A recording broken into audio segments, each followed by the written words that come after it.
Sous le soleil aride de Nouakchott, capitale de la République islamique de Mauritanie, le Palais des Congrès a abrité récemment un forum de haut niveau dédié au pastoralisme. Organisé par le CILS, le Comité permanent inter-État de lutte contre la sécheresse au Sahel, avec l'appui de la Banque mondiale, en collaboration avec les autres partenaires techniques et financiers.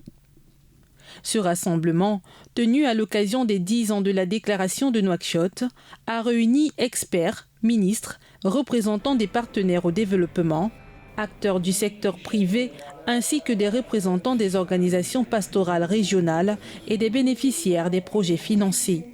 Tous venus débattre sur des enjeux pressants du pastoralisme en Afrique de l'Ouest et dans le Sahel.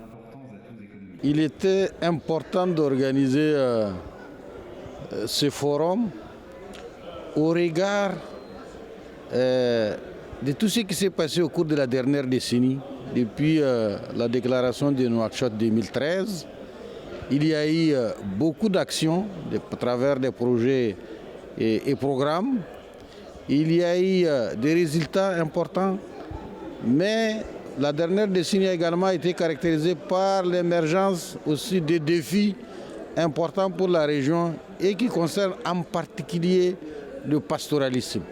Donc pour nous, il était temps, 10 ans après, de s'arrêter, faire un point, faire le bilan, voir les résultats, les leçons apprises et les défis pour remobiliser les décideurs politiques, les partenaires techniques et financiers, les États, mais également les organisations des éleveurs de la région.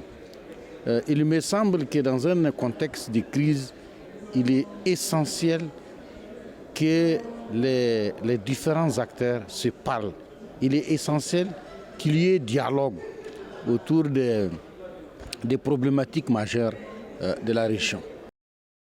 Le forum a offert un espace unique pour réfléchir, mais aussi pour agir sur les questions climatiques, sécuritaires, économiques et sociales liées à cette activité qui fait vivre des millions de familles. Avec pour objectif de renforcer les avancées de la décennie passée et de tracer de nouvelles perspectives face aux défis pressants du pastoralisme. Durant ces 3 jours, nous avons fait le bilan des différentes interventions. On est intervenu, c'est vrai, sur les questions d'infrastructure, accès à l'eau, sécurisation des pasteurs, dialogue intercommunautaire, semaine pastorale, coopération transfrontalière entre les pays voisins, etc., etc.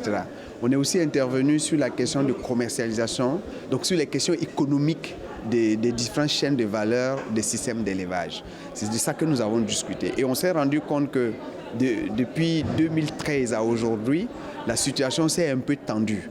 Et vous aurez noté que les questions de sécurité, de banditisme, de terrorisme dans certains de nos pays sont venues exacerber la sécurisation des pasteurs. Ensuite de ça, la question du Covid-19 est venue comme pour restreindre les libertés et les mouvements. Rappelez-vous les mesures qui ont été prises. Et la guerre russo-ukrainienne, donc d'autres facteurs externes à notre région qui ont exacerbé le système. Donc l'analyse des acquis nous montre bien que nous n'avons pas été jusqu'au bout de ce que nous souhaitons en termes d'ambition, mais que nous avons aussi des facteurs externes que j'ai cités tout à l'heure qui sont venus minimiser un peu les efforts que nous avons accomplis. Malgré les avancées de la déclaration de 2013, les éleveurs font face à des bouleversements climatiques et une insécurité persistante dans certaines zones. Les intervenants ont souligné l'urgence de soutenir ces communautés en première ligne face aux crises. Ce projet aujourd'hui au Niger, en tout cas dans leur partition, ont participé à mettre les pasteurs et les agro-pasteurs dans un cadre de développement.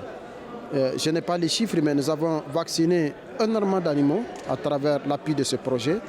Nous avons également fait beaucoup de puits pastoraux, de forages pastoraux. Et également, nous avons été à mettre en œuvre ce qu'on appelle les cultures fourragères.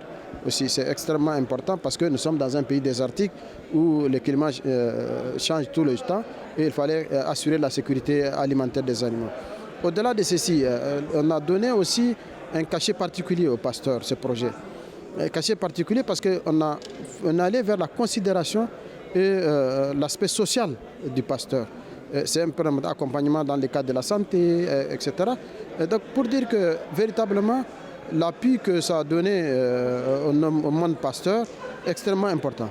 Et 10 ans après, l'espace sahélo-saharien est toujours à sous forme d'insécurité. Nous connaissons aujourd'hui une crédence d'insécurité. Or, c'est ce qui avait prédestiné à la création, à la déclaration de Nouakchott. Et aujourd'hui aussi, nous sommes dans les mêmes trucs. Donc, ça veut dire ce qu'il faut dire. Il faut appeler à conjuguer les efforts, à mutualiser les efforts, à mettre plus de moyens pour que nos espaces soient des espaces viables socialement et qu'ils soient un espace de paix et de cohésion sociale. Vous savez, nos attentes sont énormes. Déjà, en matière de pastoralisme, il est ressorti des débats que le bétail descend vers les pays côtiers. Ça veut dire que les conditions sont beaucoup plus meilleures, beaucoup plus dégradées dans la zone sahélienne. Il va falloir que nous travaillions ensemble par rapport à l'alimentation du bétail, par rapport à la santé animale, la sécurité de l'animal même et des personnes, des éleveurs eux-mêmes. Toutes ces conditions, il faut que nous les créions partout pour pouvoir stabiliser l'élevage dans les zones où les éleveurs vivent, au lieu que ce poids la pèse sur les pays côtiers. Vous savez, le problème du changement climatique, les conséquences, c'est immédiatement l'alimentation du bétail, la santé même de l'animal. Donc nos attentes est que nous puissions travailler ensemble, surtout de l'énergie, sur la sécurité, sur la santé animale. Et ça, ce sont des grands enjeux que nous pensons nous mettre ensemble pour pouvoir les résoudre à l'avenir. Ce sont les perspectives importantes.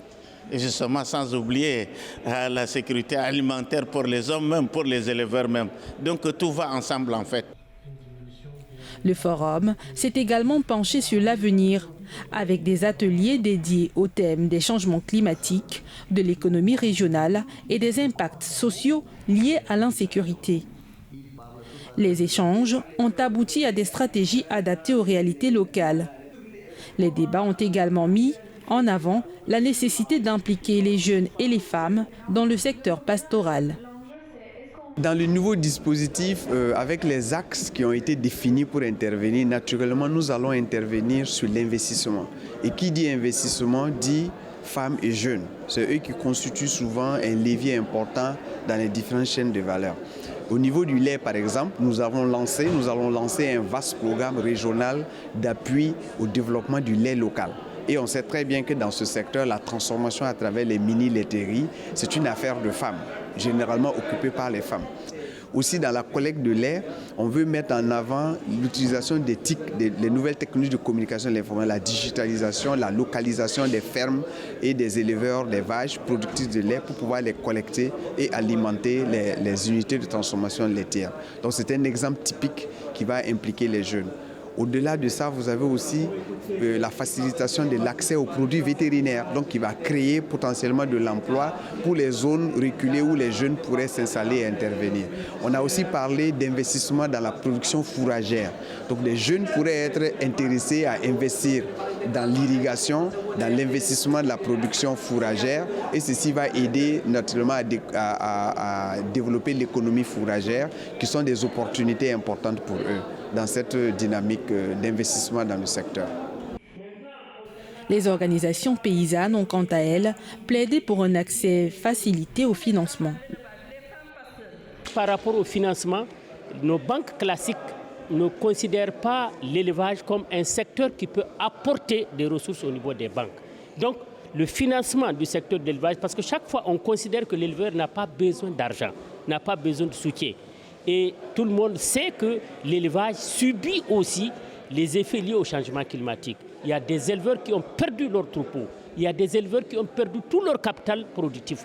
Donc nous avons travaillé aussi pour que les financements puissent aller au niveau du secteur de l'élevage. C'est clair que quand c'est un financement extérieur qui vient, généralement, ça pose toujours des problèmes en termes de lenteur administrative, en termes de procédure, mais surtout en termes de programmes. Parce que les programmes que nous avons eus, c'est des programmes sur des années. Alors que l'élevage, pour développer l'élevage, on a besoin de plus de temps. Alors donc c'est pour cela que là aussi, nous pensons que cette rencontre va nous permettre non seulement de faire un regard sur ce que nous avons déjà comme acquis, mais nous projeter de manière à ce que nos États puissent s'investir davantage dans le financement de l'élevage, puissent prendre en compte la situation de l'élevage dans le changement climatique, mais surtout prendre l'éleveur lui-même au centre, parce qu'on ne peut pas développer l'élevage en mettant de côté l'éleveur lui-même. Nous avons constaté que grâce au financement du PRAPS, qui a créé des entreprises pastorales, qui a créé des champs-écoles, avec l'appui des femmes qui sont engagées à mettre en place des unités de transformation laitière, que nous avons vu l'amélioration des conditions de vie de ces populations pastorales qui aujourd'hui, avec le PRAPS, les perspectives du PRAPS 3, nous pouvons croire qu'il y aura beaucoup d'entreprises pastorales qui vont aider les femmes à rester dans les villages, à éduquer leurs familles, qui vont aider les jeunes à ne plus aller à lutter contre l'immigration clandestine, qui nous font perdre beaucoup de nos enfants dans le monde rural. Ce que nous attendons du bilan et des perspectives, c'est d'aller avec la Banque mondiale, négocier. Peut-être ça ne sera pas un PRAPS, mais que ça soit le travail du PRAPS pour la pérennisation des projets et programmes déjà entrepris. Puisque nous avons en cours des projets d'entrepreneuriat pastoral, des boucheries, nous avons des centres de formation, nous avons des centres de collecte de lait. Nous voulons mettre en place des fermes intégrées pour non seulement créer des emplois, mais pour exploiter ce que nous avons au niveau de notre pays. Puisque quand on parle de souveraineté alimentaire, c'est de se nourrir avec ce qu'on travaille. De son côté, le ministre de l'Agriculture, de la Souveraineté alimentaire et de l'élevage du Sénégal a exposé un état des lieux financiers préoccupant, soulignant la nécessité d'augmenter le budget pour répondre aux besoins des éleveurs et renforcer leur résilience. Le secteur agroalimentaire en Afrique représente aujourd'hui 330 milliards de dollars. D'ici 2030, ce sera 1000 milliards de dollars. Je vous donne aujourd'hui le secteur du lait seulement sur l'Afrique de l'Ouest. Ces 10 dernières années, les importations de lait sont passées de 1,2 milliard de litres de lait à 2,5 milliards de litres de lait. En termes financiers, c'est 500 milliards de francs CFA. Pour être autosuffisant en lait, pour produire ces 2,5 milliards de litres de lait, l'Afrique de l'Ouest doit peut-être améliorer 500 000 vaches laitières qui devront avoir des capacités de production qui devront dépasser les 15 litres de lait par jour et qui devront consommer 25 kg d'ensilage de sorgho ou de maïs par jour. Pour ça, il faudra au minimum 200 000 hectares aménagés où on va cultiver cet ensilage-là. Pas forcément ça va être de l'agro-industrie, ça peut être des petites parcelles de 1 hectare, 2 hectares, jusqu'à des surfaces commerciales de 500 000 et plus hectares. Pour vous dire l'importance d'un accompagnement comme PRAPS, l'importance de l'intervention d'un partenaire technique financier comme la Banque mondiale. Cette phase qui vient de terminer, ces 10 dernières années, le budget global du PRAPS était de 1 milliard de dollars. Et on se dit seulement, pour régler l'autosuffisance en lait, il nous faut 2,5 milliards de dollars. Peut-être la Banque mondiale ne pourra pas faire seule. Peut-être le pouvoir public ne peut pas faire seul. D'où l'importance de faire venir le secteur privé.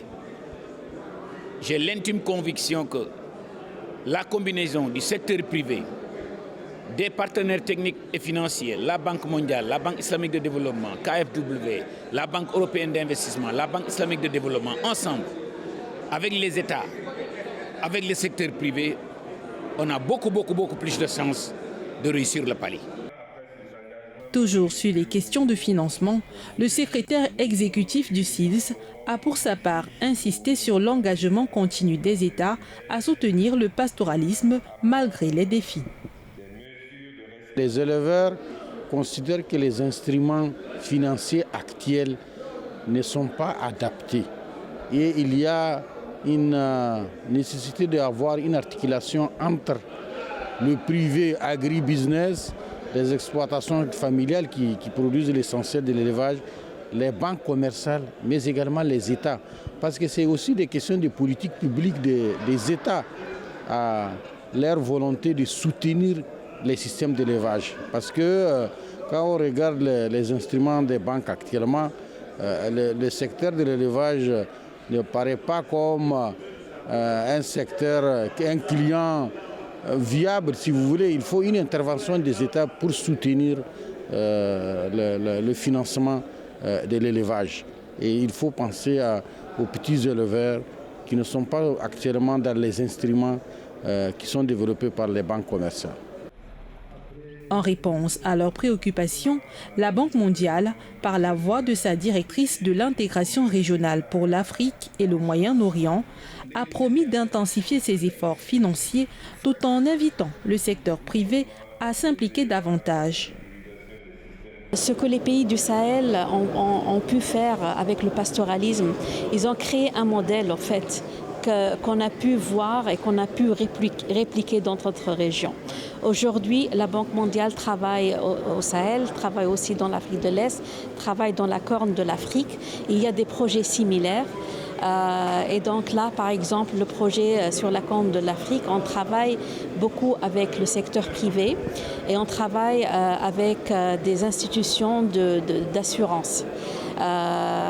Parce qu'il y a les changements climatiques, parfois on a beaucoup d'eau, parfois on n'a pas beaucoup d'eau. Donc comment arriver à un stade où les éleveurs ont un système de sécurité pour les aider. Donc plutôt de réagir chaque fois qu'il y a un problème, on peut utiliser des méthodes d'innovation financière pour assister les éleveurs et comme ça ils peuvent avoir un recours aux assurances, aux sécurités financières. Il y a eu beaucoup de discussions, on vient de sortir d'un panel sur le secteur privé, il y a eu beaucoup de discussions sur des méthodes d'innovation de financement pour le secteur privé, comment aider les micro-entreprises pour qu'ils aient de bons plans d'action, mais aussi les accompagner dans leurs projets. Donc beaucoup d'idées que les différents acteurs sont en train de discuter et on attend beaucoup les résultats de ces discussions dans le cadre de la déclaration Nouakchott pour plus 10 que nous pensons que ça sera une déclaration qui va pousser davantage ce secteur pour la sécurité alimentaire, la sécurité économique et même la cohésion sociale au sein de cet espace important. Des questions de traçabilité pour protéger éleveurs et bétail contre le vol étaient également au centre des discussions. Aujourd'hui, nous souhaitons qu'il y ait une harmonisation en matière d'identification sous-régionale et régionale, parce que quand il dit pastoralisme, qui dit transhumance, veut dire déplacement des animaux à travers des déplacements transfrontaliers, des déplacements à l'intérieur du pays. Pour pouvoir résoudre un certain nombre de problèmes, il faudra qu'il y ait une harmonisation en matière d'identification du bétail et en même temps des propriétaires des animaux et des exploitations, ce qui va nous permettre de résoudre beaucoup de problèmes, parce que dans tous nos pays, nous connaissons aujourd'hui un phénomène crucial que le vol du bétail.